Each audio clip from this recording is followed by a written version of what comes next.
ఈరోజు మీకు రాయలసీమ కుష్కా ఎలాగో చేసి చూపిస్తాను. ముందుగా నెయ్యి వేసుకుందాము కడాయిలో. స్పూన్స్ ఆయిల్ కూడా యాడ్ చేసుకుందాము. ఆయిల్ వేడయ్యాక షాజీరా, చెక్క, అనాస పువ్వు,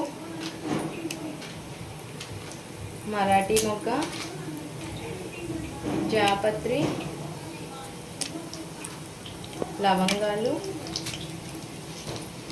బిర్యానీ ఆకు, అలాగే ఒక 3 యాలకులు కూడా యాడ్ చేసుకుని బాగా వేపుకోవాలి. ఆనియన్స్, పచ్చిమిర్చి వేసుకోవాలి.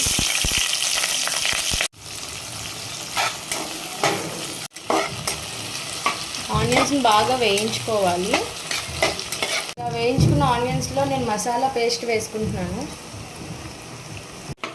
ఈ మసాలాను బాగా వేయించుకోవాలి పచ్చివాసన పోయే వరకు.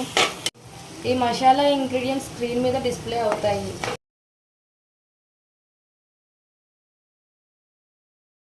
టమాటా ముక్కలు యాడ్ చేస్తాను.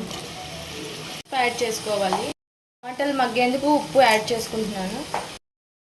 కలుపుకొని టమాటాలు బాగా మగ్గించుకోవాలి. 1 స్పూన్ కారం వేసుకొని ఇప్పుడు 1/2 స్పూన్ ధనియాల పొడి వేసుకోవాలి. కొంచెం బిర్యానీ మసాలా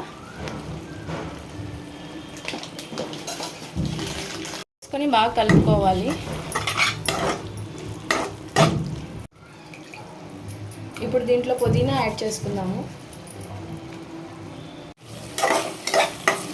ఇప్పుడు ఈ మసాలాలో రైస్ యాడ్ చేసుకుందాము.